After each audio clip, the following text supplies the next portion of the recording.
Pasha Paroh, YNet7. Thank you for tuning. Give me a second here. Let me share this.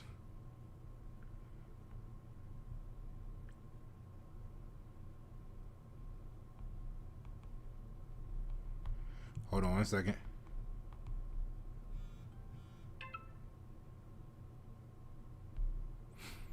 All right, cool. So always something interesting. You know, we were doing the gateway.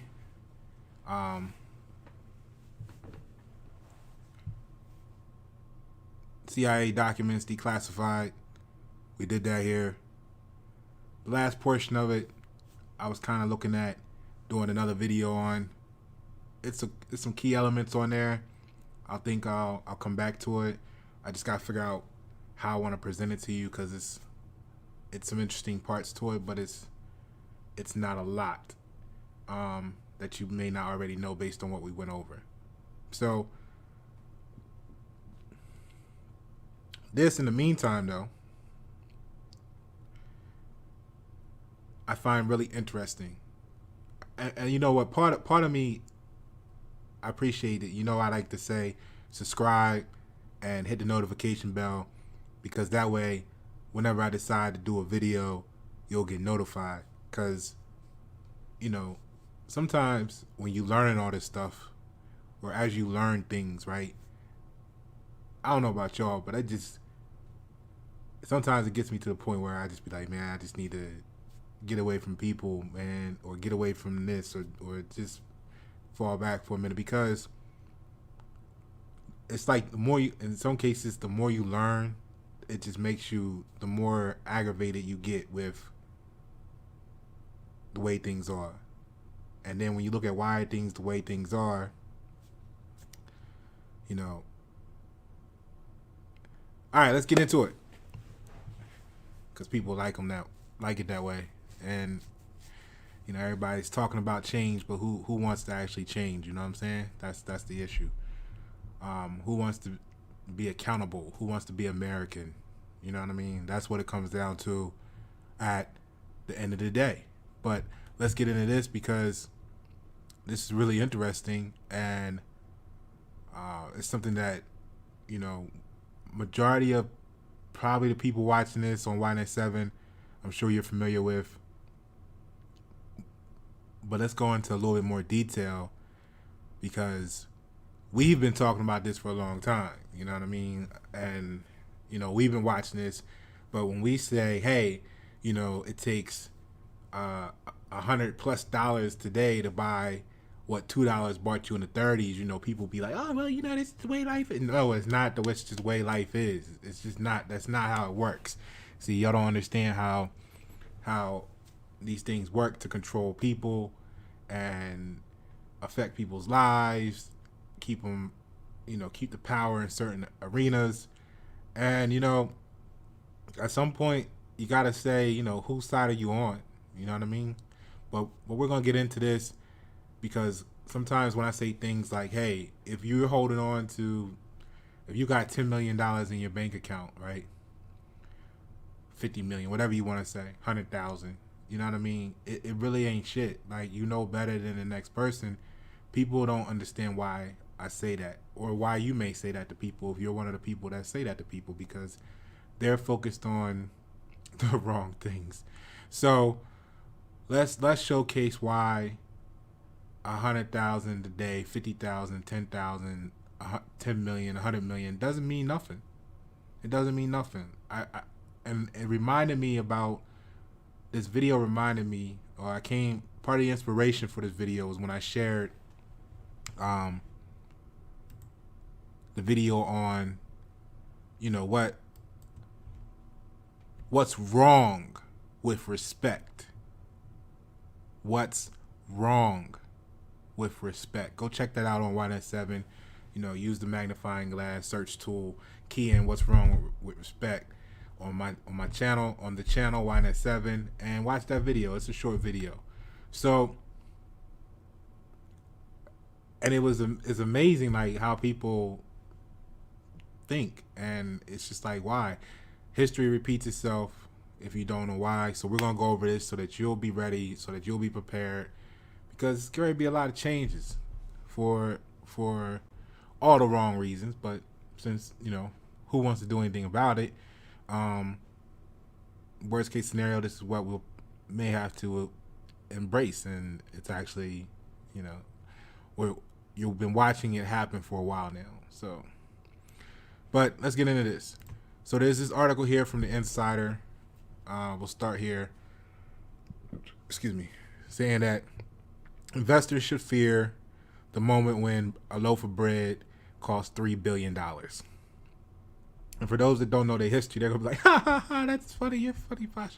Loaf of bread costs $3 billion. What are they talking about? It's because you don't know your history. Or I'm going to say you don't know. I don't even like calling it history anymore, because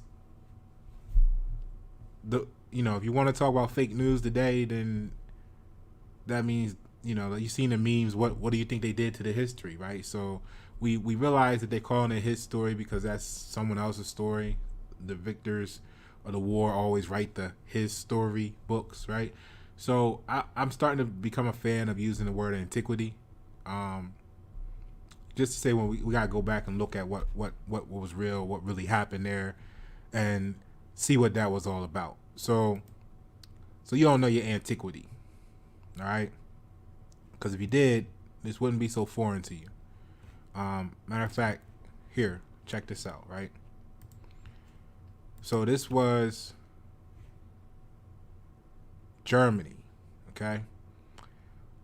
Throughout the war, the value of the German currency, the Reichsmark, fell considerably. In 1914, 1 pound was equal to 20 German marks. In 1919, 1 British pound was equal to 250 marks. To try and meet the requirements of government spending and alleviate the post-war situation, the government had little choice but to print more money. Where have we heard that before? All right. So this, in fact, made the inflationary situation worse and began to reduce the value of the Reichsmark, if I'm pronouncing that right. So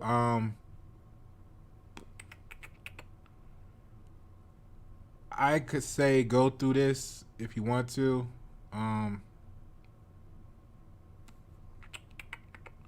But we're going to go through it. So on some other resources. So stay with me here. All right. So what's the Insider talking about, right?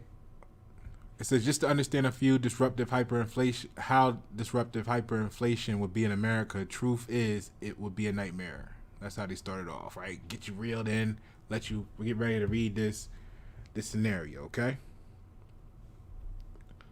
All right, so in the episode of hyperinflation, money loses value so rapidly that people spend it as quickly as possible, which only feeds the cycle of pushing prices higher and higher at a faster and faster rate. So look at this, right?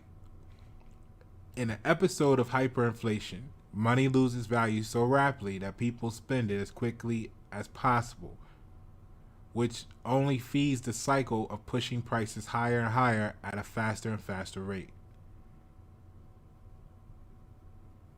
So, did you ever wonder why they called it stimulus checks? Huh? You know what I mean? How many of y'all got a stimulus check? If you got a stimulus check, press 1. Put some ones in the comments. So, but have you ever wondered why they called it a stimulus? You know what I'm saying?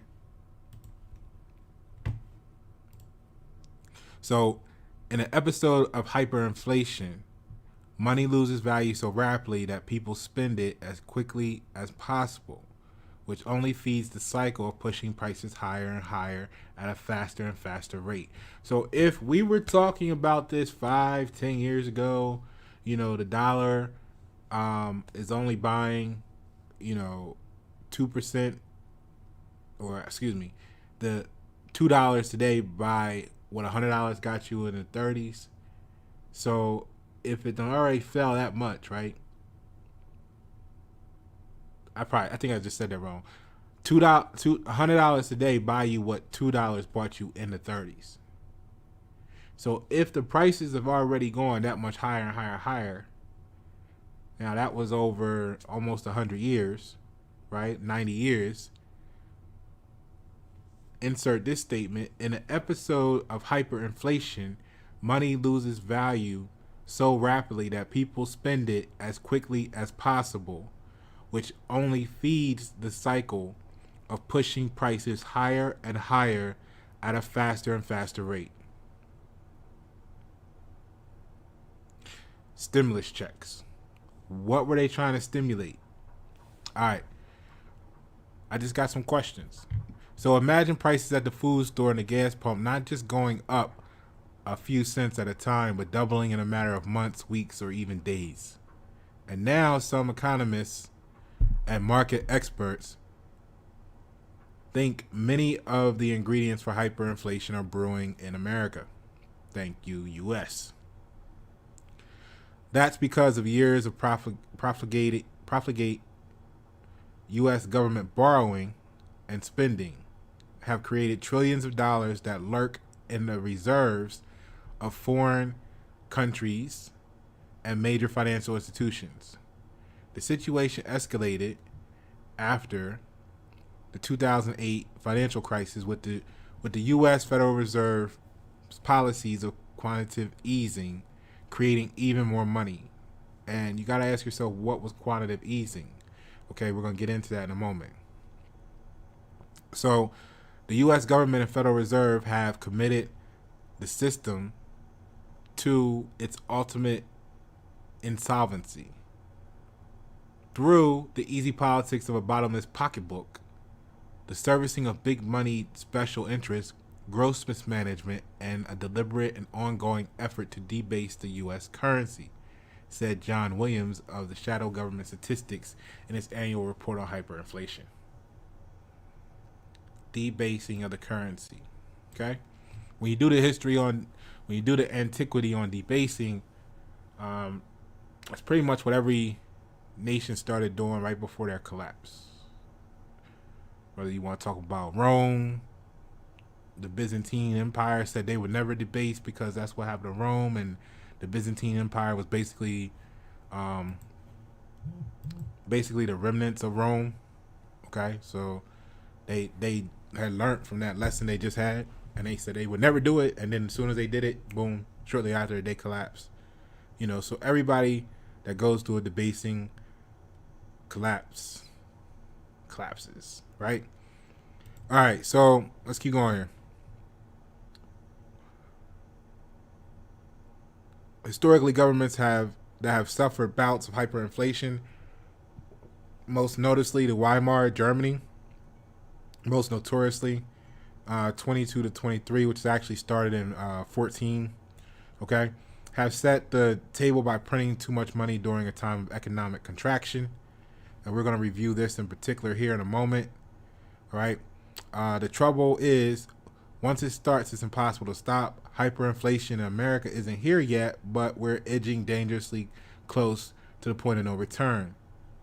So they say on the Insider, we're certainly at a flashing yellow alert.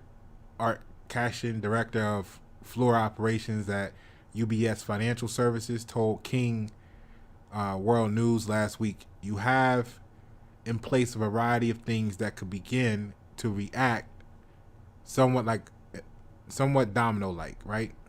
So Cashin drew attention last week when he sent out a report detailing the Weimar hyperinflationary disaster, concluding that the episode was why many expressed concern about unintended consequences of each new wave of quantitative easing. Hyperinflation in America, where is it?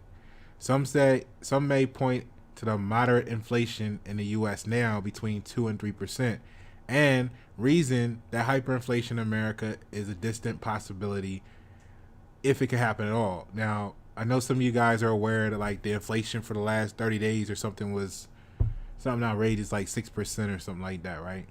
But go Google that yourself, see what it is, throw it in the comments below for me if you got it. So, but the seeds of hyperinflation tend to be sown long before the signs of hyperinflation become apparent. So it could be a while before any evidence of hyperinflation shows up, despite QE1, QE2, and QE3.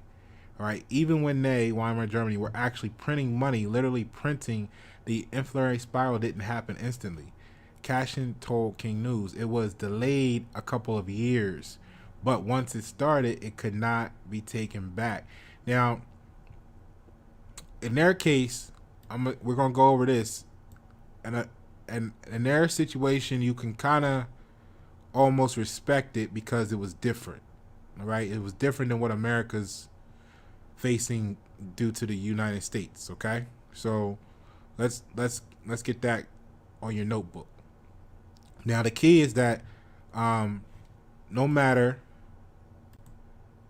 all right, no matter stay with me here, no matter how much of a currency exists, if large amounts of it remain out of circulation, inflation and hyperinflation in particular can't happen.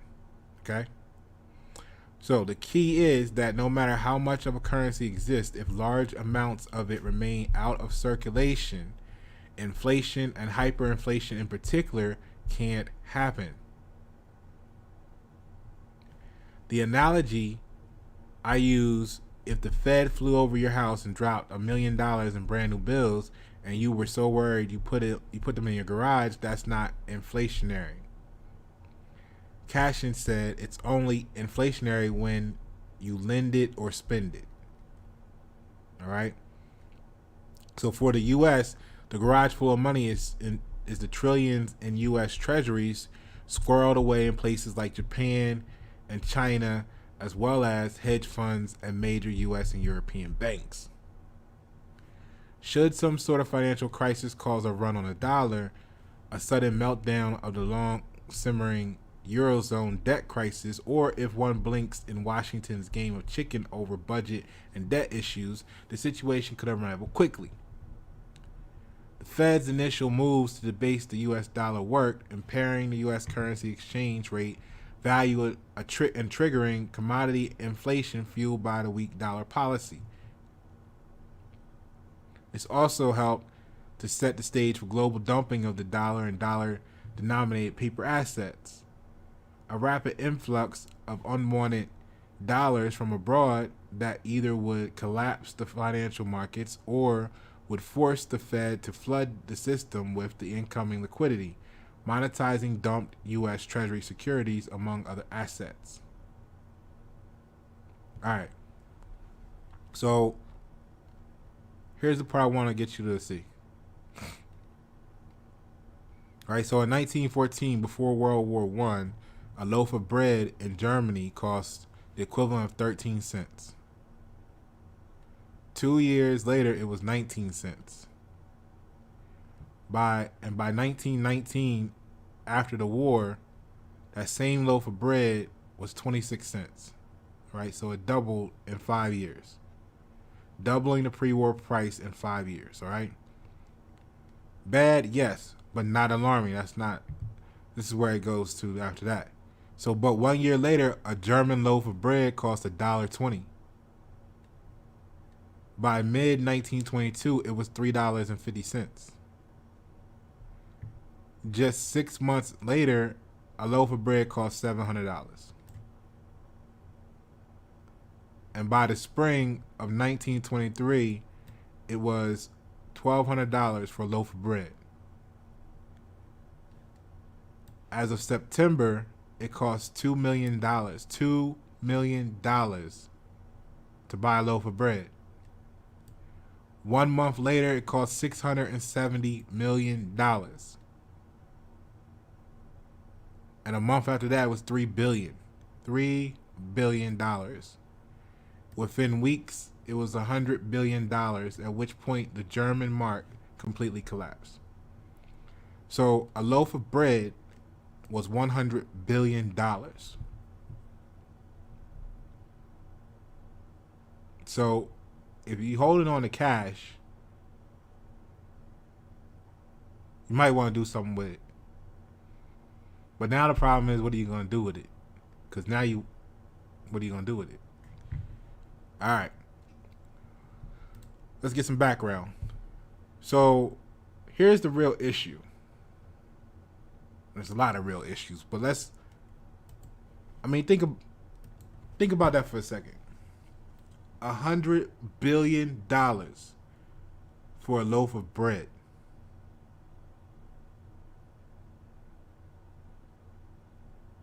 In 1920. What is that even in today's money? In today's currency?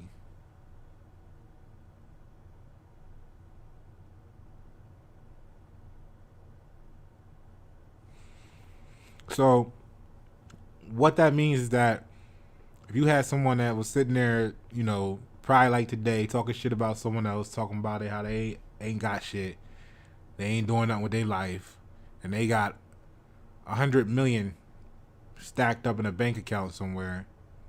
They literally woke up one day and couldn't afford a loaf of bread with everything they've worked their whole life for. All the people they stepped on, all the people they done tried to shit on, all the people they done talk shit about, now y'all right in the same boat together. Now just for a loaf of bread, what do you think everything else costs?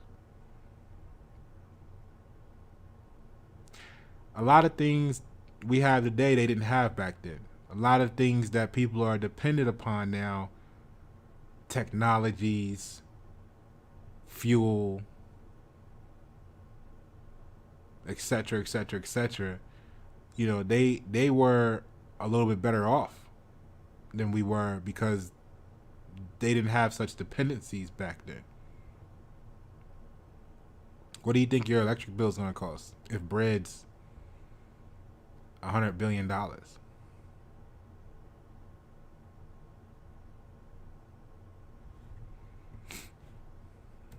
right. But Pasha, they don't want. I'm glad you're getting this, okay? Because I'm not gonna tell you what to do, but I want to make sure you know this, in case you didn't know it already.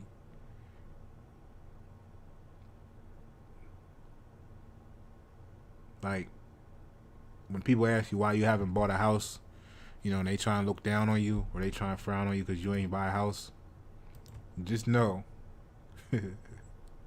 you got a good reason if you know it or not. You know what I'm saying? And they already told you for the future. We already went over that. You're going to own nothing and quote unquote be happy. Why? Because ain't nobody doing shit about it.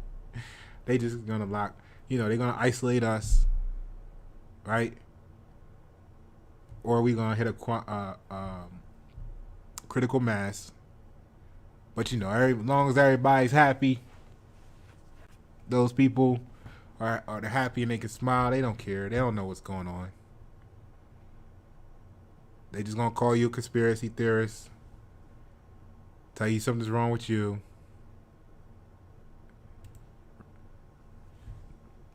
Let's go over this. So this is how it broke down, right? What it boiled down to was what's known as the occupation of the Ruhr. I'll call it the Ruhr because I don't know how to pronounce it. I know wie geht's, you know what I mean? That means what's up. That's German. But alles klar, that's like always the perfect day, you know what I'm saying? I know a little bit, but I'm gonna call this the Ruhr. Okay? So occupation of the Ruhr was a period of military occupation, all right, of the Ruhr region.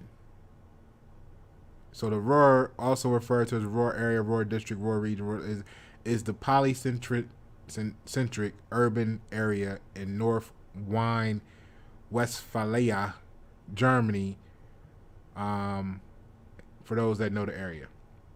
So it was the military occupation of Germany by France and Belgium between the 11th of January 1923 and the 25th of August 1925. France and Belgium occupied the heavily industrialized Ruhr Valley in response to Germany defaulting on reparation payments dictated by the victorious powers after World War I and the Treaty of Versailles. Occupation of the war worsened the economic crisis in Germany, and German civilians engaged in acts of passive resistance and civil disobedience, during which 130 were killed.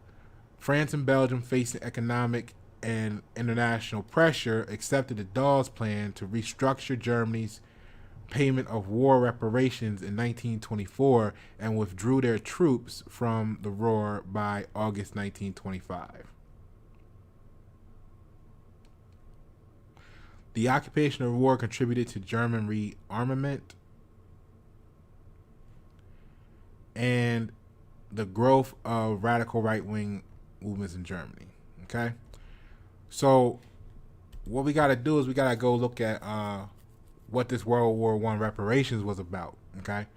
And I'm going to read this first part for you down to the part I highlighted, and then we'll move on because it's a greater story that I'm showing you here for those that, you know, either aren't aware of what's happening or don't believe something like this could happen. So let me put this on the screen for you.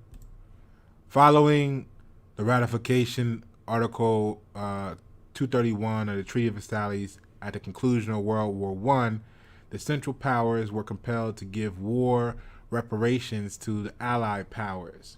Each of the defeated powers were required to make payments in either cash or kind. Because of the financial situation in Austria, Hungary, and Turkey after the war, few to no reparations were paid, and the requirements for reparations were canceled. Now, see, you got to find this interesting, first of all, because France also made Haiti, basically you had to pay them $21 billion to preserve its independence, right? We know that. So, knowing that, they just paid their, look, 1825, Haiti paid France $21 billion to preserve its independence. Time for France to pay it back, right? So I think it was 2017. Was it 2017 that they actually made the final payment? Well,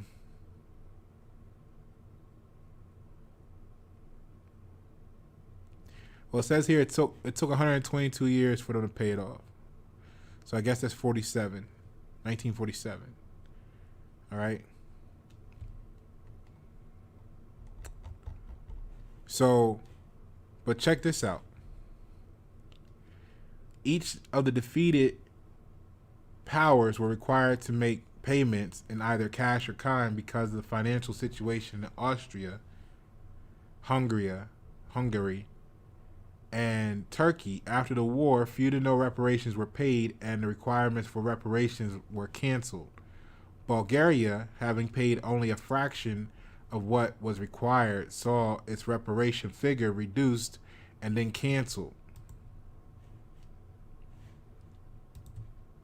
Historians have recognized the German requirement to pay reparations as the chief battleground of the post-war era and the focus of the power struggle between France and Germany over whether the Versailles Treaty was to be enforced or revised. So the Treaty of Versailles, signed in 1919, and the 1921 London schedule of payments required Germany to pay 132 billion gold marks. It's saying it's equivalent to 33 billion US dollars. All values are contemporary, otherwise, unless otherwise stated. In reparations, so payment required, or the London schedule of payments required Germany to pay $132 billion gold marks, about $33 billion in reparations to cover civilian damage caused during the war. This figure was divided into three categories of bonds, A, B, and C. Of these, Germany was required to pay towards A and B bonds totaling 50 billion marks, roughly $12.5 billion, unconditionally. The payment of the remaining C bonds was interest-free and contingent on Weimar's Republic ability to pay, and was to be assessed by an Allied committee. Due to the lack of reparation payments by Germany, France occupied the Ruhr in 1923 to enforce payments, causing an international crisis that resulted in the implementation of the Dawes Plan in 1924. This plan outlined a new payment method and raised international loans to help Germany to meet its reparation commitments. Despite this, by 1928, Germany called for a new payment plan, resulting in a Young Plan that established the German reparation requirements at 112 billion marks, or another $26.3 billion, and created a schedule of payments that would see Germany complete payments by 1988. With the collapse of the German economy in 1931, reparations were suspended for a year, and in 1932, during the Lausanne Conference, they were canceled altogether. Between 1919 and 1932, Germany paid less than 21 billion marks in reparations.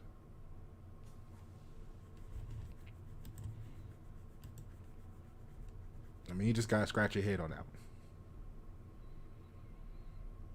Right? Haiti paid off their debt, right?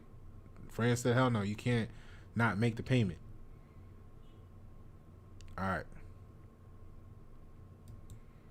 So why is this important, Pasha? What are you getting at? It's a lot of stuff this is connected to.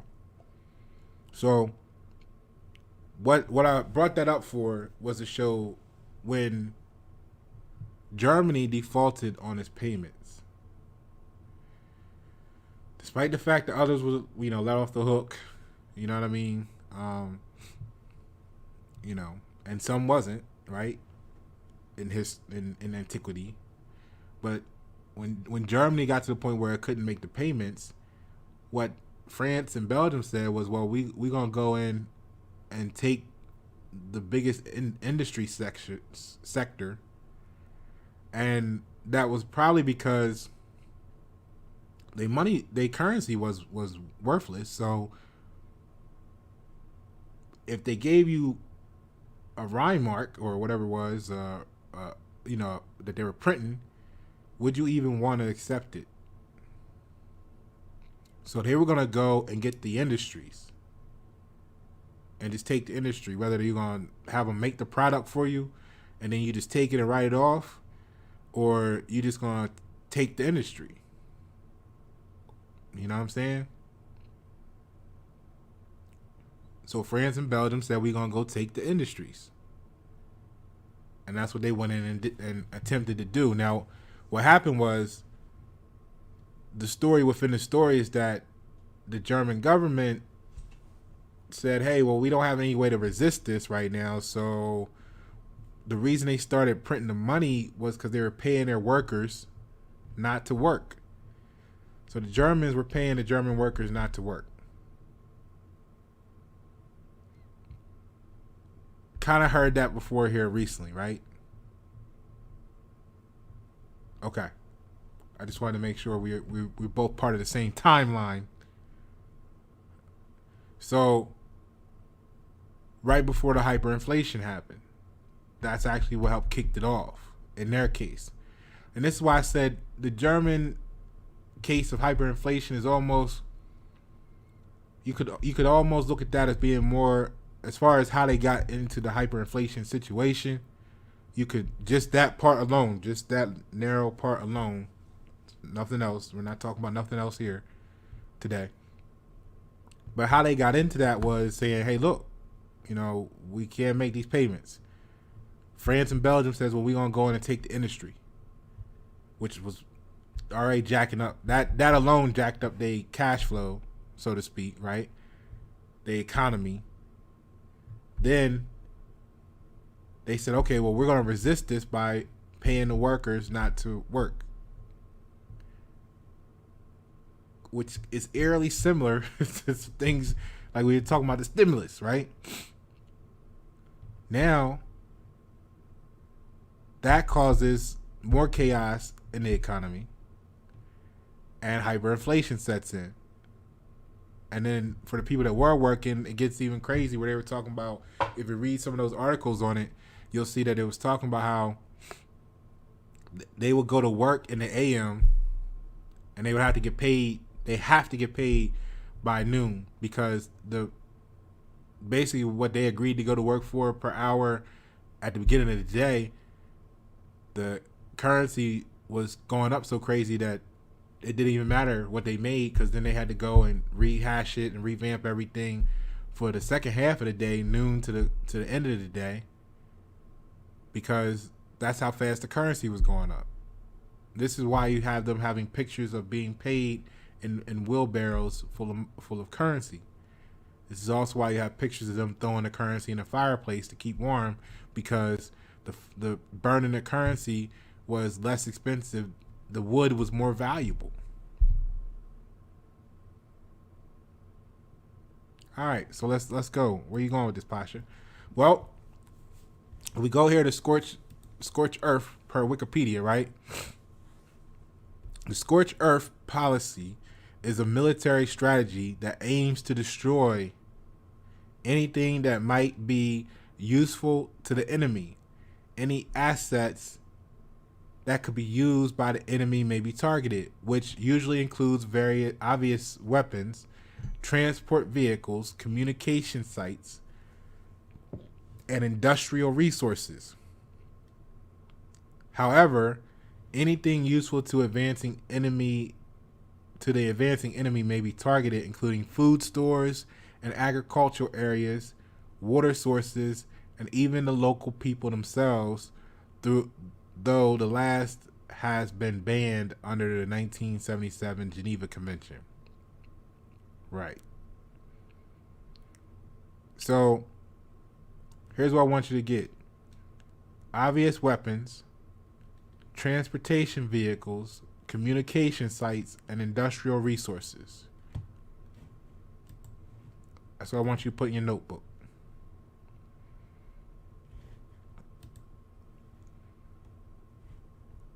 I'm giving you a second to jot that down.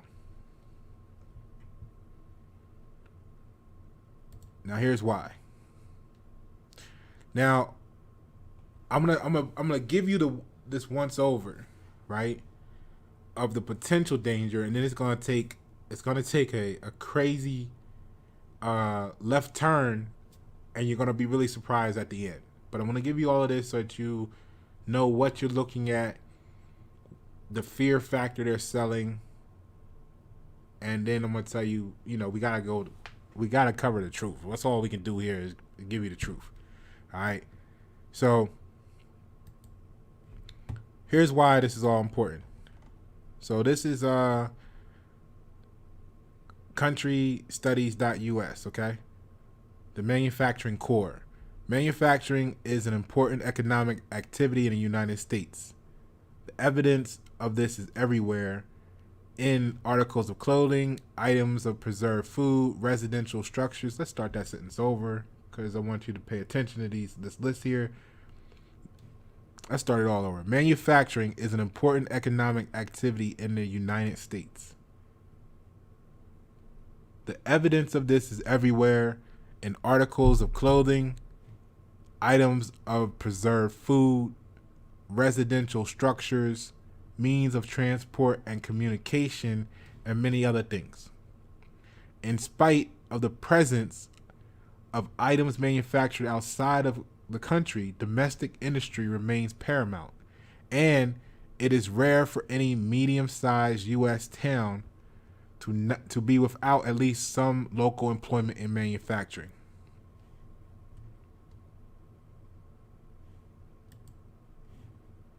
Now, if there was to be a war on domestic soil,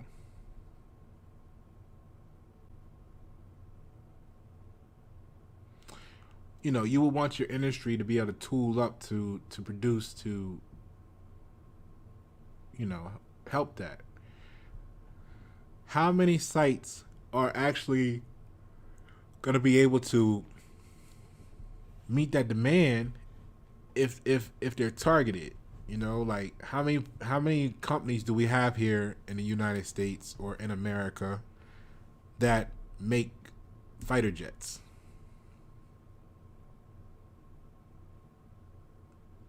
Right? You see where I'm going with this? How many make this? How many make that? When you look at these certain items that are really critical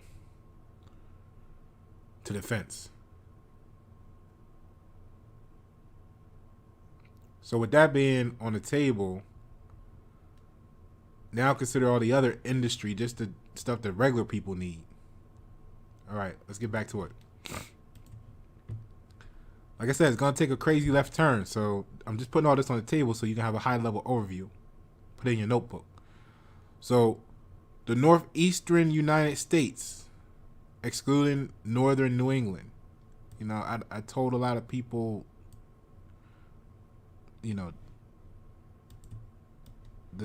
that's not a good area, right? You know what I'm saying? Not for a lot of reasons, though, but how many people listen, right? You see everybody flying out of New York. Gotta wonder what they know. All right. So the Northeastern United States, excluding Northern New England, is the country's single most significant region of manufacturing. This region is loosely defined on three sides by the Ohio River Valley, Megalopolis, and the Southern Great Lakes. The western margin of the region is less clear. It blends gradually with agricultural dominant landscape across southern Indiana and Illinois and beyond. So what they say about food? What was the list there? Obvious weapons, transport vehicles, communication sites, industrial resources. However, anything useful to the advancing enemy may be targeted, including food stores and agriculture areas, water sources, and even the local people themselves, right? But that was banned, supposedly. Okay, so in spite of the region's moderate extent and growth of manufacturing elsewhere, the manufacturing core continues to be of tremendous economic significance in American geography. Its factories produce most of the country's steel, as well as a significant percentage of its motor vehicle parts. Most of the important ports, like ports for the ships, the main center of communication, main centers of communication, and the primary financial centers are within or near the region, and the country's political capital is on the immediate margins. What better place to target if you were going to target somewhere? The region includes two largest clusters coalescing metropolitan areas, megalopolis, and the group of large urban regions between Milwaukee, Wisconsin, and Chicago, Illinois on the west, and Cleveland, Ohio, and Pittsburgh, Pennsylvania on the east. Understanding America's manufacturing core is made difficult by its strongly dual character. In many respects, it was the vitality and productivity of the territory's farm population that created the resources and the demand for industrial production. Success in agriculture supported the region's early market centers, and it was the gradual mechanization of agriculture that demanded diversified manufacturing support. All right. So you got mineral resources, you got some other things. Feel free to check out this article in its entirety. what I want to get into, I want to show you this here because this gives you an idea what it looks like. So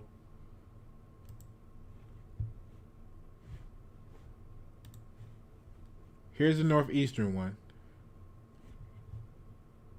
I'll blow this up. No. All right.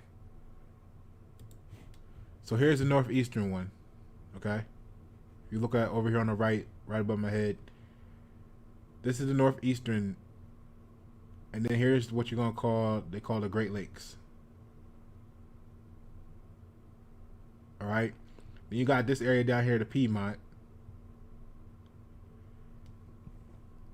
Majority of the state of Florida.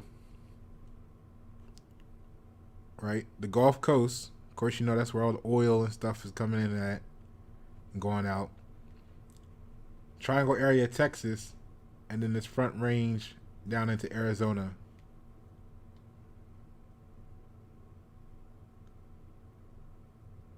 I know all my strategic people know what these areas represent.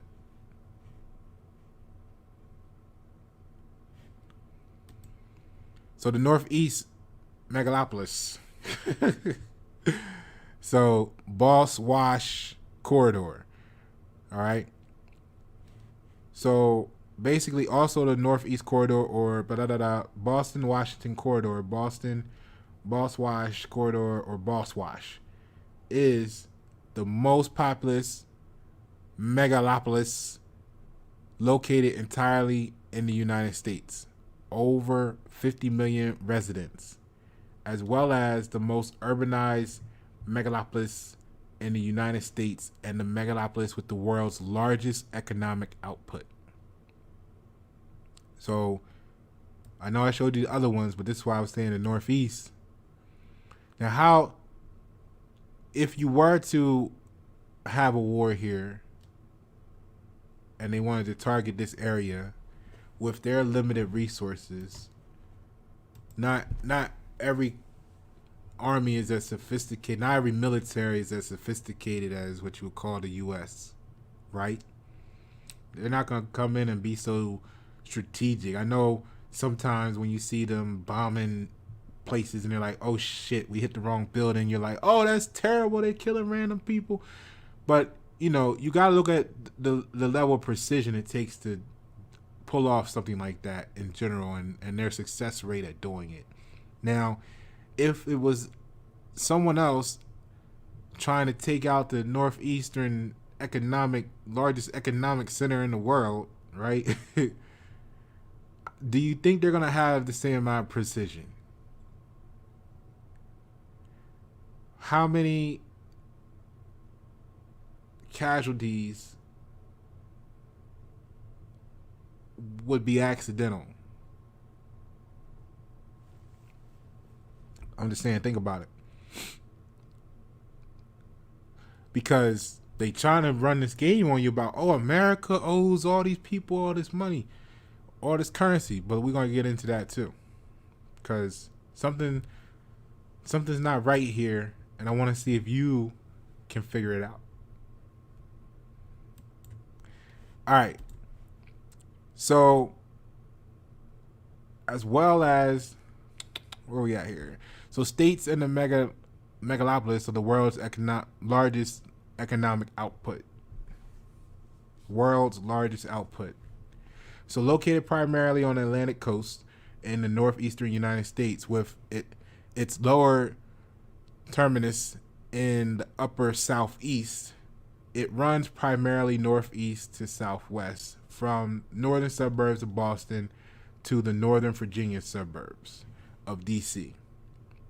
It includes major cities like Boston, Providence, Hartford, New Haven, New York City, Newark, New Jersey, or they say Newark, Trenton, Philadelphia, Baltimore, and, you know, Wilmington is a suburb basically of Philadelphia.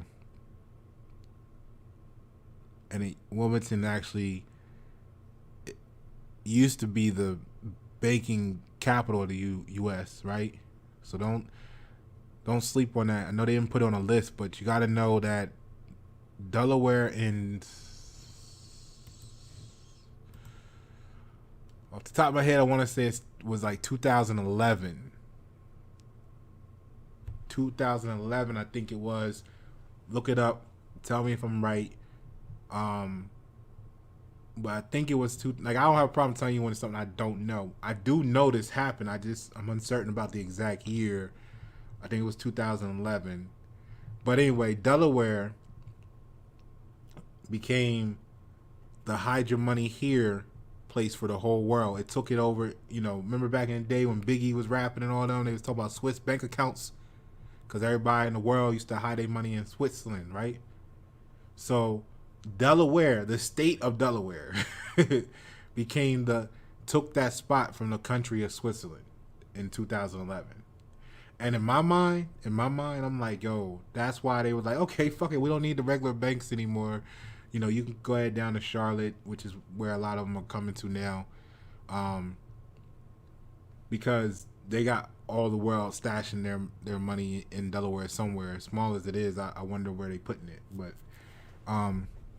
you can see it in Switzerland. They got the mountains. They probably got little vaults and safes and all that stuff up there, hiding gold and cash and all kinds of stuff up in them mountains. But I don't know where they would be putting it in Delaware. But then again, it's all digital now, so all you need is a room full of computers, right?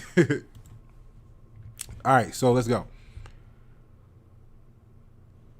So Boston, Providence, Hartford, New Haven, New York City, Newark, Jersey City, Trenton, Philadelphia, Bmore, DC, everything in between, because they by default part of it, along with their metropolitan areas and suburbs. There you go.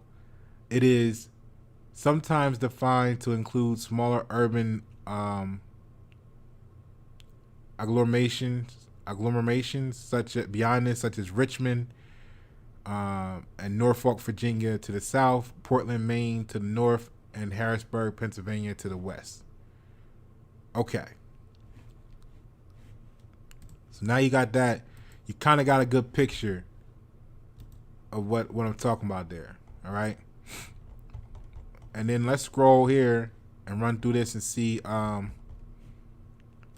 real quick. We can see what the top industries are in each state. Okay. Maybe we'll scroll through some. We'll see how many we get through. It won't take that long.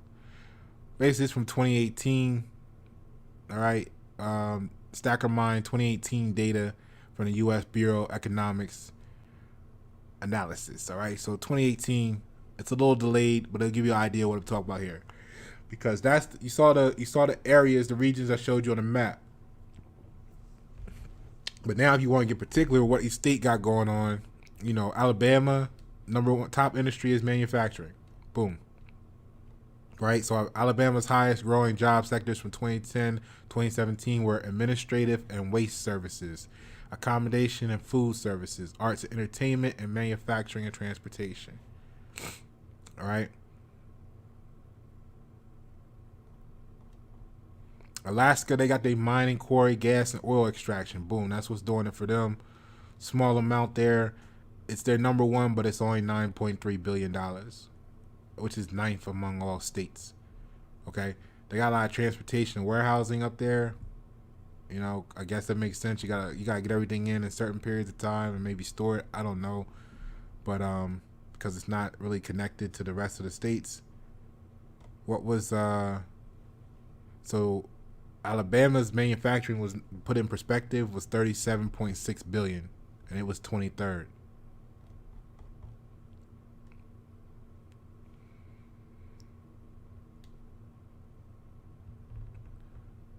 Manufacturing in Alaska is $1.8 billion. It's number 50. It's dead last, but it has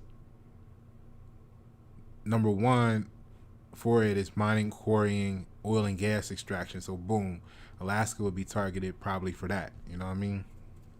All right, so Arizona, real estate and rental leasing. What the hell they got out of Arizona? They doing $54.2 billion, 17th among all states.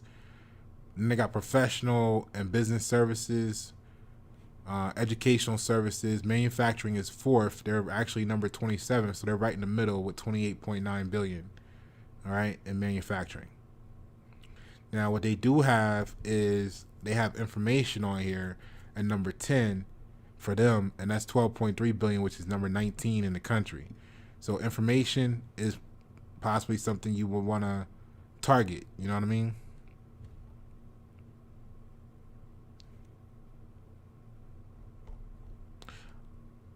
Arkansas, manufacturing, 19.3 billion is 32nd in all the states.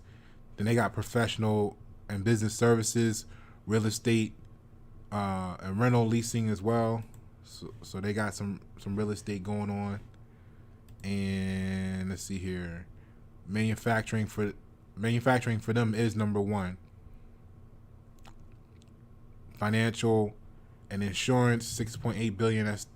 That's a 38 in all the states. Not really nothing else has got, much going on there. Okay, California, real estate and rental leasing, 504 billion, number one among all states. Professional and business services, 397.3 billion, number one on all states. Manufacturing, 320.7 billion, number one on all states. Information, 287.8 billion, number one on all states. Education, 218.3 billion, number one on all states. Wholesale trade, number 6 for them is 158.2 billion, number one on all states. Finance and insurance is 155 billion, number 2 on all states.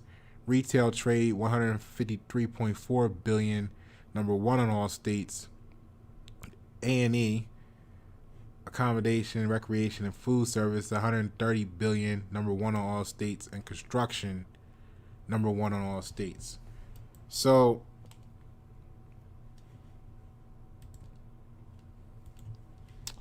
in the conspiracy world, it was said that China was trying to buy up a lot of California. Guess it makes sense. I mean, if you want to have an impact on the rest of the country, that state seems to be number one in a lot of the activity, right?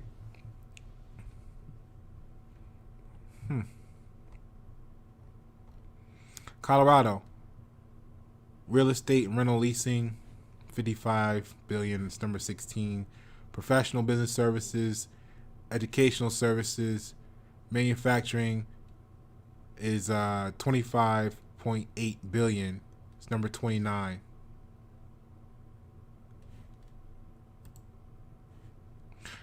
Now, also, we just did the video on the ports, and we show how China owned parts of the ports in Los Angeles and other places, which is where the backup is, congestion is happening. So you figure that was brilliant, because if they can't get the stuff they need in to operate and produce, that's one of the number one manufacturing areas in the nation. I wonder how much of a role China's really playing in that, allegedly, or in reality, right? Because that's a very smart move. And we talked about how they control a lot of ports around the world too, so they could even though they could delay a ship coming from another country that don't have anything to do on the surface, because they own the port.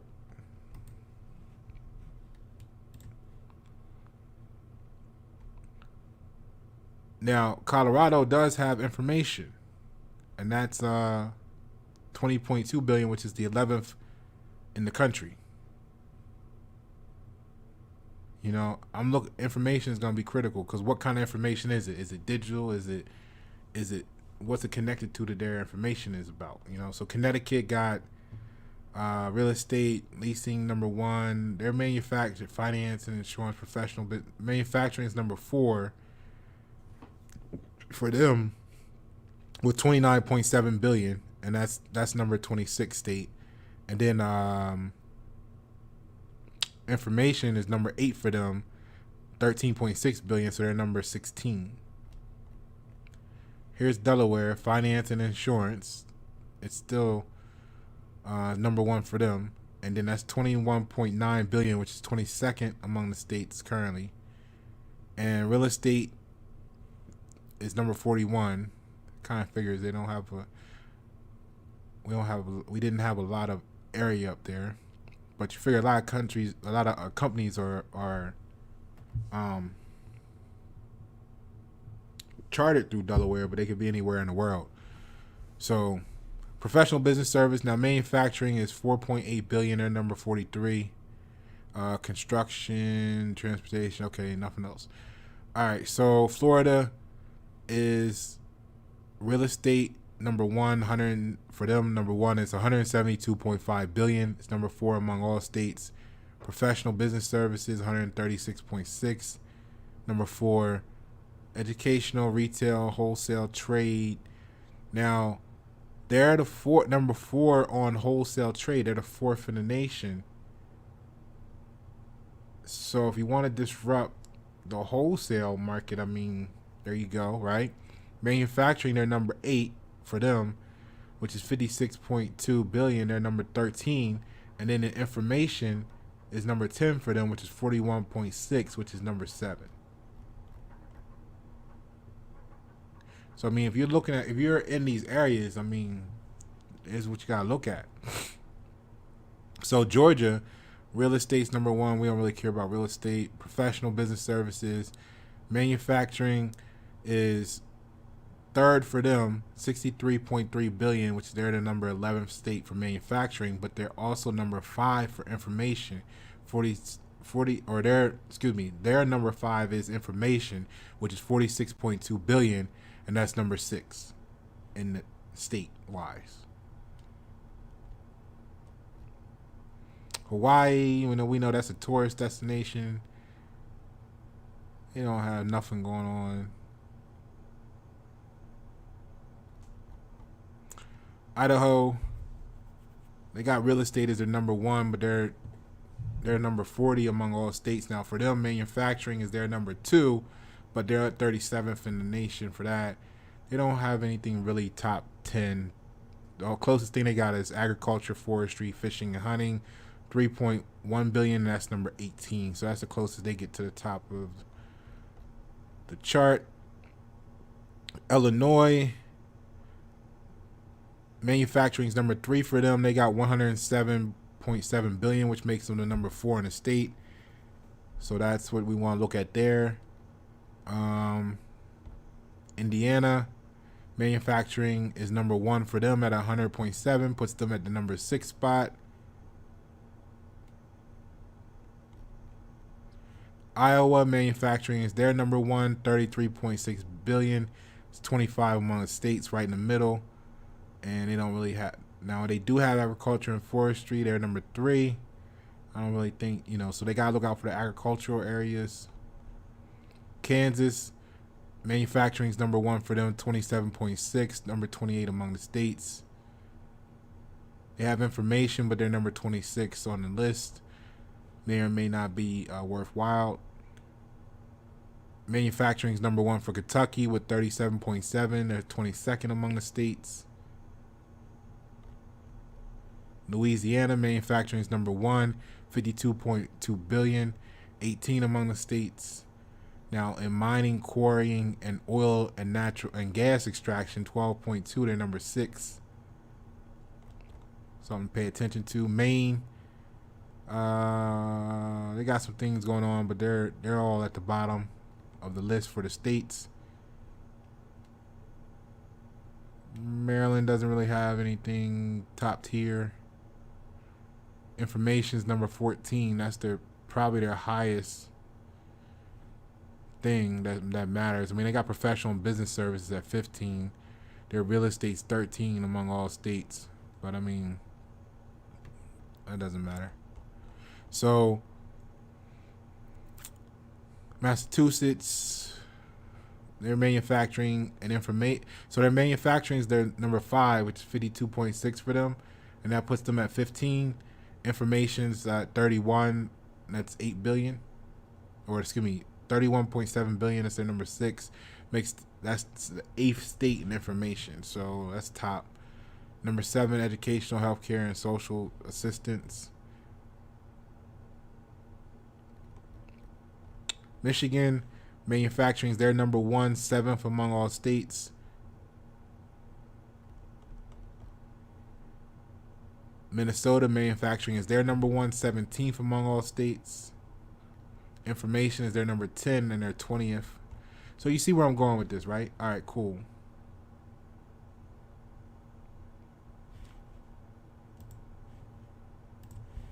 So you gotta pay attention to where you're located and what's going on with what there, okay? So now we saw that Belgium and France said we're gonna go in and take the industry because they owe us money, right? And they got a lot of talk about the United States, because we know that's different from America, but the United States owes $28 trillion, oh my God, national debt, da da da da, et cetera, et cetera, et cetera, right? Well, let's take a look at something here, because you gotta ask yourself, why is this all this talk? Like you and I have been talking about this for a while, Russia and China, and surprisingly, Russia's really quiet about, not they're really quiet, but there's not a lot of talk about Russia in the mix of all this right now, even though they're allies with China to some degree, because we don't know how strong that bond is. Remember, we did the video on bonds a couple days ago, or not a couple days ago, but a couple weeks ago. Excuse me. All right, let's take a look at this, because it gets really, this is where the left turn starts to come in. It's very, very, the writing's on the wall, this, that, and the other, da da da da da da, and blah blah blah blah blah blah blah blah, right? But here's where it takes a crazy left turn. So, how much is the U.S. in debt to China? The U.S. currently owes China around $1.1 trillion as of 2021. Who does the United States owe the most debt to? As of July 2020, Japan overtook China and became the largest foreign debt collector for the U.S. So, what's this with what's the focus on China for? All right, let's get into it.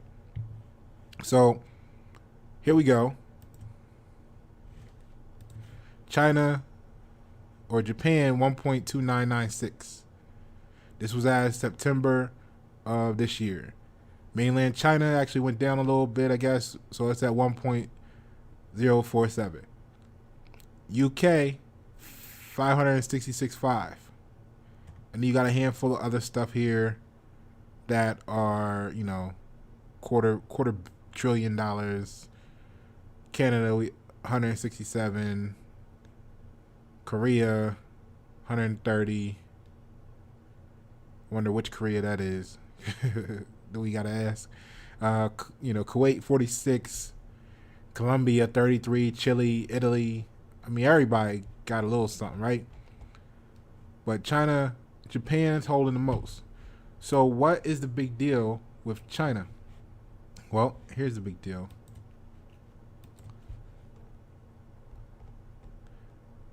This is on Title Max.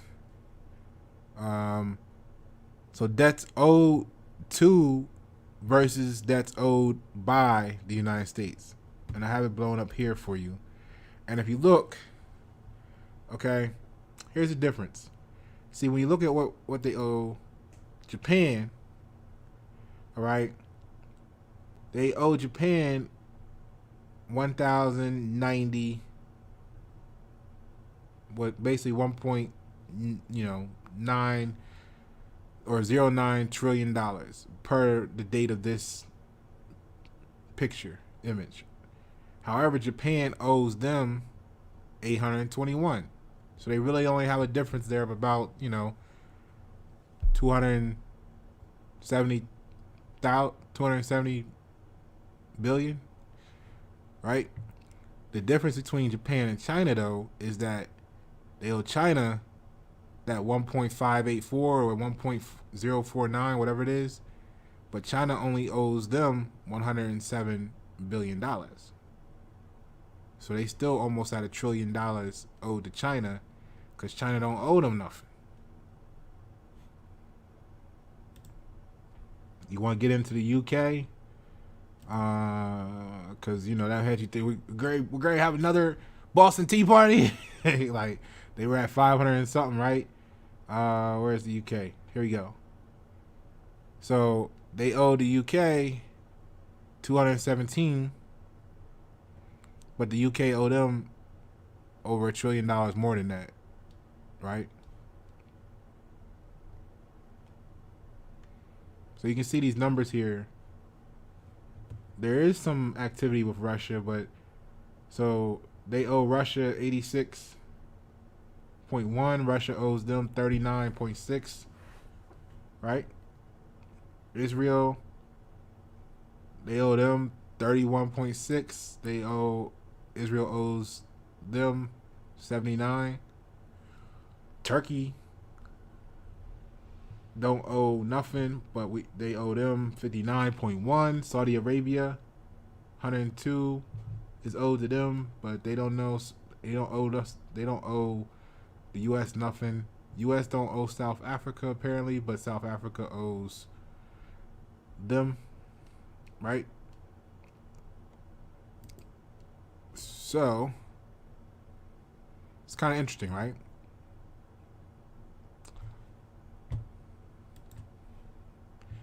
Well, let's get into why. Because a couple things show up there. It kind of makes sense why there will be this large activity focused on China and preparing to go to war. One, what better way to stimulate the economy, right? And then also, if you don't want to pay them, right? Kind of makes sense why they're focusing on China right now out of all these other countries. But even with that on the table, now that that's put aside, cover all this other stuff here, why is there hyperinflation on the doorsteps here in America? We saw what happened to Germany. That kind of made sense. If it's that balanced, who does the United States owe money to? Well, let's take a look. So this is the balance. That's what the website is called, thebalance.com.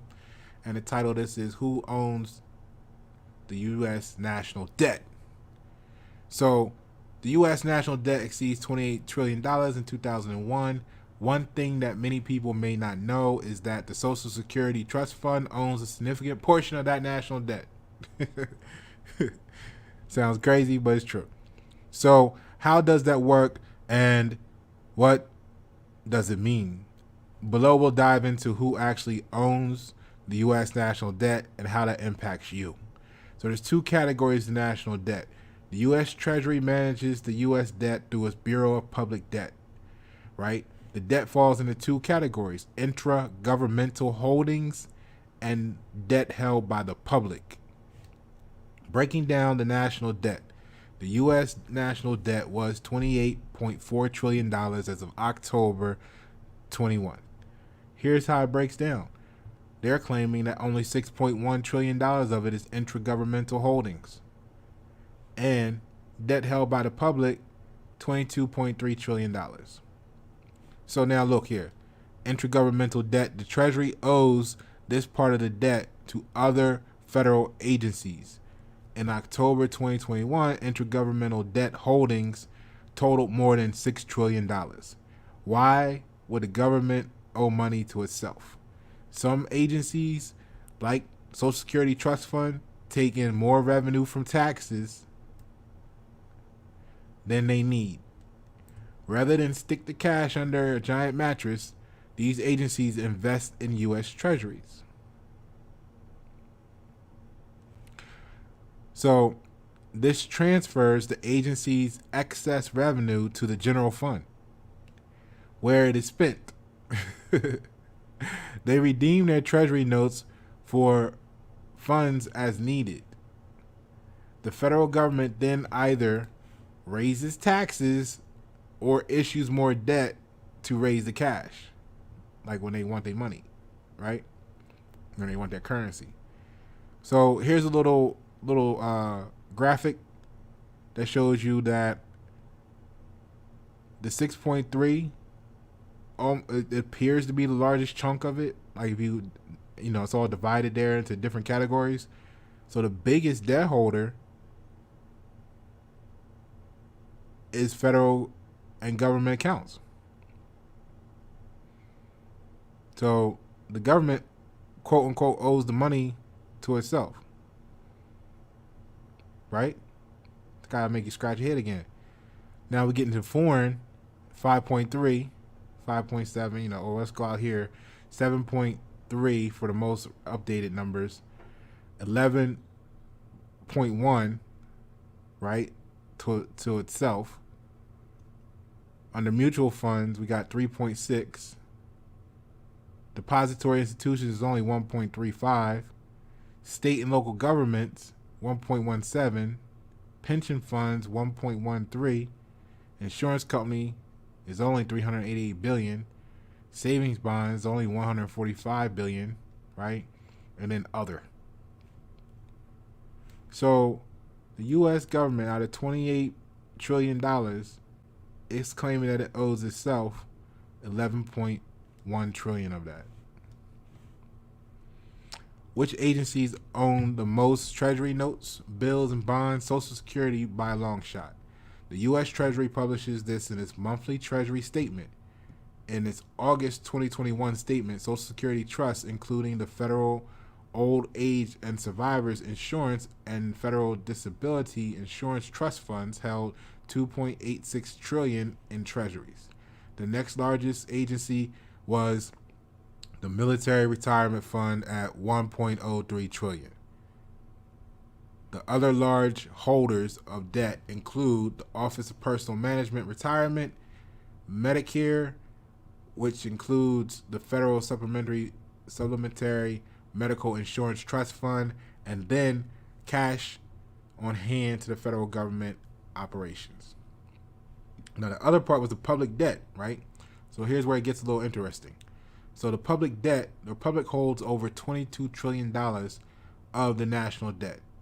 Foreign governments hold a large portion of the public debt. See, this is very critical here. Because if you're going to say that debt is equal to slavery, right? This is why the countries didn't want these IMF loans, and this is why, you know, the original colonies broke away from England and whatever, right? So foreign governments hold a large portion of the public debt. So guess what they own if they decide to be France or Belgium? Yeah. You know what I'm saying? Guess what they own then? Right? All right, let's go. Let's keep going here. So, foreign governments hold a large portion of the public debt, while the rest is owned by U.S. banks and investors. The Federal Reserve, state and local government, mutual funds, pension funds, insurance companies, and savings bonds, like we just witnessed in the graphic. So the Treasury breaks down who holds how much of the public debt in the quarterly Treasury bulletin. In its September 2021 bulletin, which included data through March 2021, foreign and international investors held over $7 trillion, while state and local governments held $1.7 trillion, and mutual funds was $3.6. Okay, we just reviewed that, right? So other holders of public debt include insurance companies, U.S. saving bonds, private pension funds, and other holders, including individuals, government-sponsored enterprises, brokers and dealers, banks, bank personal trust and estates, corporate and non-corporate businesses, and other investors. Let's skip this area and go down here to why the Federal Reserve owns treasuries. So, as the nation's central bank, the Federal Reserve is in charge of the country's credit. It doesn't have a financial reason to own treasury notes, so why does it? Great question. So between 2007 and 2014, the Federal Reserve actually tripled its holdings. The Fed needed to fight the 2008 financial crisis. So in 2008, it ramped up open market operations by purchasing bank-owned mortgage-backed securities. In 2009, the Fed began adding U.S. Treasuries. By 2011, it owned 1.6 trillion, maxing out at 2.5 trillion in 2014. This quantitative easing, remember I told you we would tell you what quantitative easing was. This quantitative easing stimulated the economy, there go that word again, by keeping interest rates low and infusing liquidity into the capital markets, giving businesses continued access to low-cost borrowing for operations and expansion.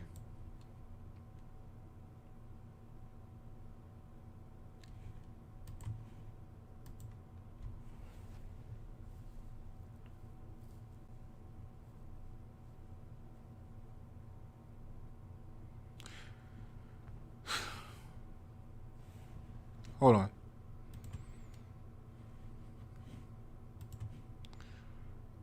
The Fed purchased treasuries from its member banks, only from its member banks, using credit that it created out of thin air. The Fed purchased treasuries from its member banks using credit that it created out of thin air. See, because when we were saying this, me and you were saying this to people, they were looking at us like we crazy. We were saying this years ago. You know, it's part of why 27% of the friends you had, you don't have them no more. Because you was talking about this right here 10 years ago, 5 years ago. And they were like, man, you crazy. I can't be around you. It had the same effect as printing money by keeping interest rates low. The Fed helped the government avoid the high interest rate penalty it would incur for excessive debt. So now you and I know the United States government is a company, it's a corporation, it's not America. So listen to this sentence again with that in mind. So the Fed purchased treasuries from its member banks using credit that it created out of thin air. It had the same effect as printing money by keeping interest rates low. The Fed helped the government avoid the high interest rate penalty it would incur for excessive debt.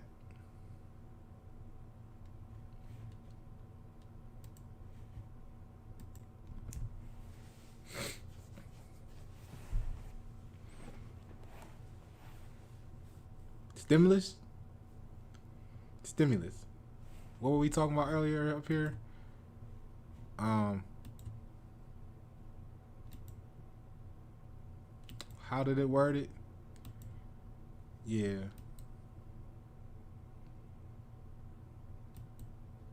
Gives it a reason to go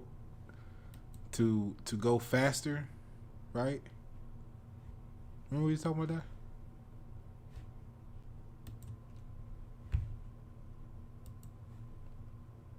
So the crazy part about this is, like I said, this is why I started it off with, when we look at Germany's hyperinflation, it's almost respectable because, you know, they however they got there, we're not talking about that part. And then France and Belgium said, okay, we're going to invade and take over your industry. And Germany was like, F that. all y'all stay home, don't work. We're gonna pay y'all. And then because of that and everything else, they went into hyperinflation mode. But they were being invaded.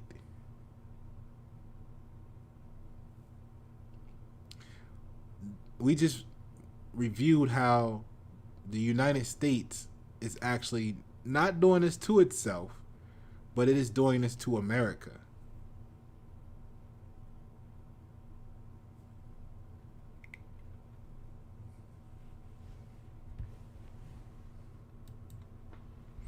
So let's take a look at this real quick, and then we'll get out of here.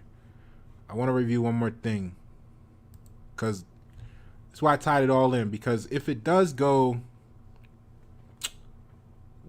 www.com, you know what I mean, 5, then you see what state you're in, you see what industry, you see what your business got there, you know where you rank per scorched earth, right? Think about it. Now, if things could just continue to go, because a lot of things are happening, and they're talking about this, they're gearing up for war with China, which they're anticipating, 3 to 5 years out. But who knows what, right?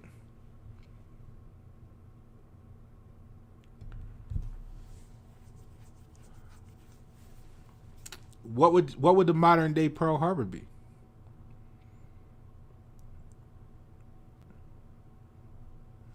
But let's say that doesn't occur. Let's say it just, the dollar just continues to plummet, and now with everything primed for ready to go, hyperinflation happens. Well, let's take a look at this here. I just want to review this with you here as some extra credit for your notebook. So, all right. What this is the consumer expenditures for 2020.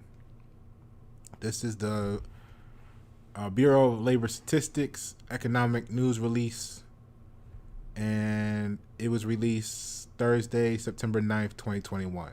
Okay, I come with the receipts. So, skip these couple paragraphs here. And we'll go here. So, spending on apparel and services decreased 23.8% over this period. The decrease was driven by large decreases in all apparel and service items. The largest decrease in spending was in men and boys apparel, followed by footwear. So 27.1. I guess the ladies were still out there getting they had to be fly for the home. You know what I'm saying? They was like, oh shit, I'm home now. I gotta go get fly. You know what I'm saying? But nah, seriously though. So the largest decrease in spending was in men and boys apparel, minus 27.1. But overall, spending on apparel and services decreased 23.8%. So if you are in an apparel and or service industry, you have to look at this information, because if we're on the cusp of hyperinflation, what's going to be your backup? Because that's going to be one of the first things to go. You know what I'm saying? That's why you see me in t-shirts and sweatpants a lot for the last, because I don't care about clothes anymore. I remember being that guy, $100 pair of pants, $100 shirt. So it's just not, for what? For what? I don't even get shape ups anymore. You know what I'm saying? Like, for what? I'm Pasha every day. Who are you? Who are they, right? But look, when this happens, and even if you're one of the people that feel like, oh, it won't be in our lifetime, well, you better get your next generation prepared mentally for it. So, spending on apparel and services will decrease by decreased during 2020 by 23.8%. Imagine that's going to get worse. Alcoholic beverage expenditures were down 17.4% in 2020. And they were already on their way down negative from 2019, although it was less than 1%. But 17.4%. So if you got anything to do with alcoholic beverages, part of your revenue, what's your backup? The decrease was driven by alcohol away from home spending, down 43.9%. So, of course, we know there was a lot of lockdowns and stuff. So, which was offset by an increase of at-home spending, which was up 4.5%. So even though, well, I guess that's a good sight. Most people would rather go out to drink than sit home and drink. But there was a decrease, or they just said money's short. We gotta be smart with it or whatever. What are we cutting? We cutting those alcoholic beverages. So some of this change was due to a substitution of alcohol at home for alcohol away from home spending as consumers curtail visits to restaurants and similar venues during the Cash contributions were up 14.4%. All right, so after a 5.7% increase in 2019, the cash contributions category includes cash contributed to persons or organizations outside the consumer unit, including alimony and child support payments, care of students away from home, and contributions to religious, educational, charitable, or political organizations. Yep, because all them people was home together and they said, I can't stand your ass. I didn't realize how fucked up this relationship was. Alimony. Child support. You know what I'm saying? All right, so 14.4%. That's up. Okay? Keep that in mind. Hyperinflation. Could you imagine? Wait.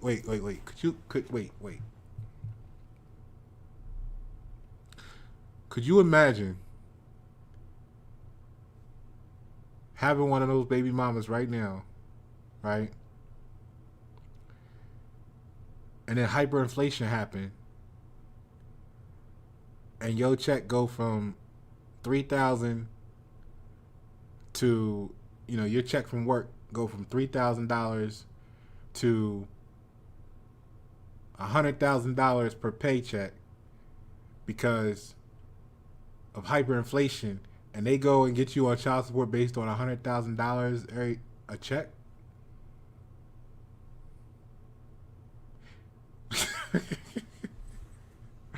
Yo, what's gonna happen when that shit reset? Are you still gonna be on the hook for $100,000? Are you still gonna be considered an NBA player? Are you gonna really be that baller for real? Are they still gonna expect you to make those payments like France? They gonna. I mean, you gotta think about it. Y'all think it's cool right now, see, especially them catchy ones. You know what I mean? A lot of y'all don't know what time it is. See, they ahead of y'all. They already know certain things is coming, certain things is happening. A lot of y'all done met some new females, and y'all think y'all the shit, but they got you thinking you the shit, and you don't realize. See, the women know some shit great happen, and all they want to do right now is find who they feel safe around, so that they can, who's gonna provide them security. You see what I'm saying? That's why I don't want to meet like no new friends right now. You know what I'm saying? Because that's on their mind. So y'all gotta understand what time it is. A lot of y'all think y'all the shit right now, but y'all look funny. You know what I mean? It's not even about right now. That's why anyway, I may make that another video. But they already know what's coming. So of course they're gonna make you feel good. This is why I keep if you can't be around the truth and this, that, and the other, you can't be real, I don't even want you around. Cause if you can't be real now, what you gonna do when the motherfucking, you know what I'm saying? Shit. Alright, take a look at this. trying to put y'all onto this quietly. I just felt like this was more important.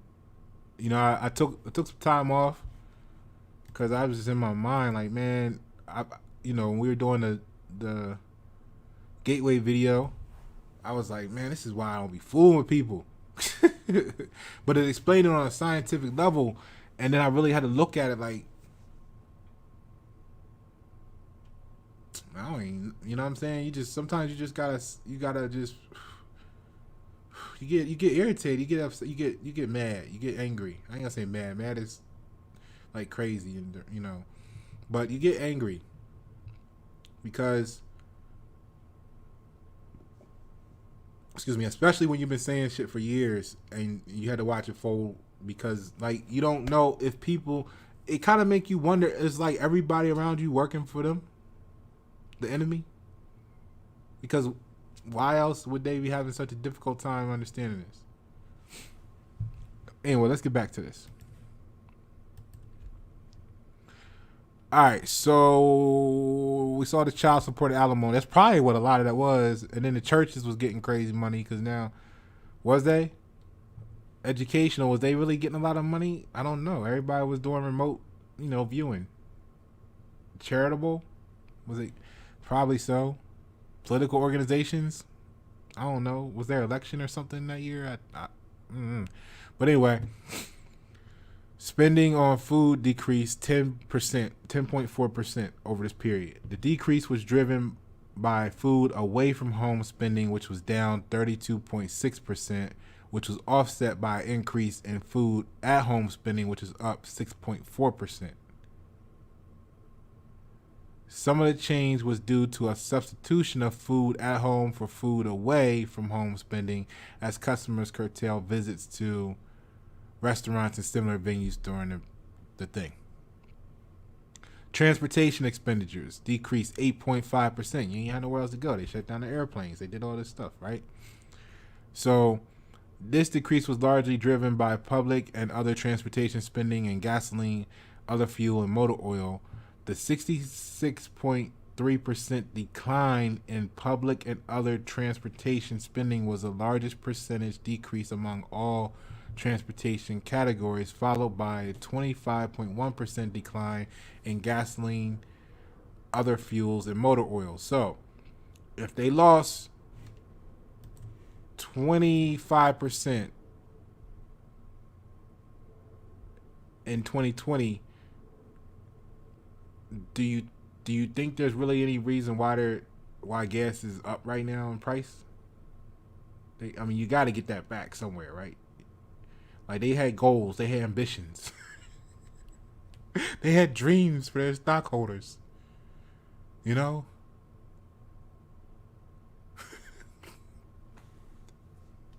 got to get that back. They got to make that up, man. Who going to pay for that, man? All right, so now hyperinflation. What do you think going to happen to that? So average expenditures for vehicle purchases net outlay were up 2.9%, while vehicle purchase net outlays includes the purchase price minus trade-in values on new and used domestic and imported cars and trucks and other vehicles, including motorcycles and private planes. So entertainment expenditures decreased 5.8% in 2020. The decrease was driven by a 51.7% drop in fees and admissions. This was offset by a 48.8% increase in other entertainment supplies, equipment, and services expenditures, and a 21.4% increase in toys, hobbies, and playground equipment. So I guess PlayStation Network, they caked up. They caked up. No wonder they giving it. I think they got like a 50% off deal right now for the year. They said, go ahead, look, we made so much last year, y'all can have half off. You know what I mean? So the next year, you know what I mean? Shit. All right, so housing expenditures, we almost threw this here. Housing expenditures increased 3.5% in 2020. Expenditures on owned dwellings were up 9.9%, while expenditures on rented dwellings were down 0.5%. Well, we know what happened to that. But see, even this right here, look, you got to look at this. You got to ask yourself, what was this really? Was it really up, or was this inflation? Was this inflation, and was it the fact that,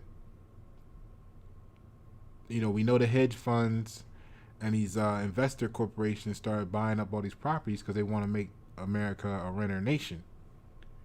So was it really up, or was it just grossly inflated because people were getting the hell out of Dodge and they were paying anything for everything?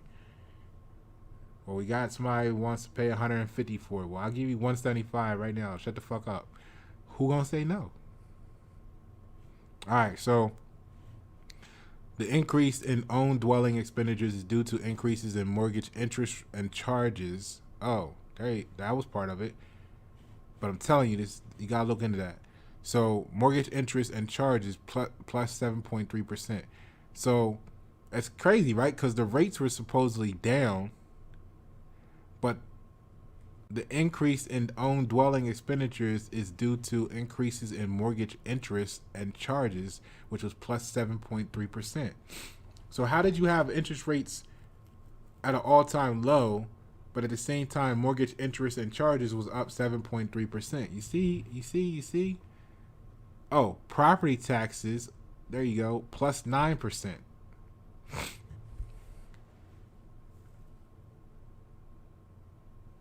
That's huge right there by itself. This is why we were telling them people, you're never gonna own the property. Like, you doing all that dumb shit and you're never gonna own it. You just keep a bill. That's all you got is a bill. If you living in it, it's not an asset, it's a liability. And then they raised mortgage interest and charges plus 7%, and then property taxes went up plus 9%.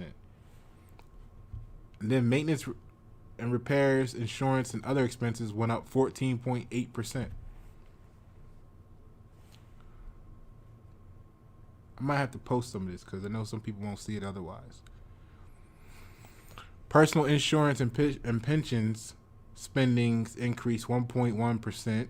All right. Healthcare expenditures were down 0.3%. This is when you get that, right? Really? Healthcare expenditures were down 0.3% in 2020, following a 4.5% increase in 2019. The largest component of health insurance, was up 3.9%, following 3.6% increase in the preceding year. I did a video on this. We'd have to check. I think that might be right.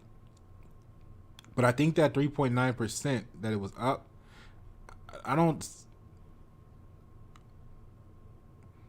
think it did maybe go down in 2020, but that was only for the beginning, and then it shot up to like 7% or something. I can't remember off the top of my head, but I have to go watch the video. I did it. I forget the title, but I know it was like a 7% increase, but it was something crazy like billions of dollars that small percentage meant to the industry. So that might have been in the beginning of 2021, or like Q3, Q4 2020 into 2021. But it definitely shot up, and they definitely made a killing, literally.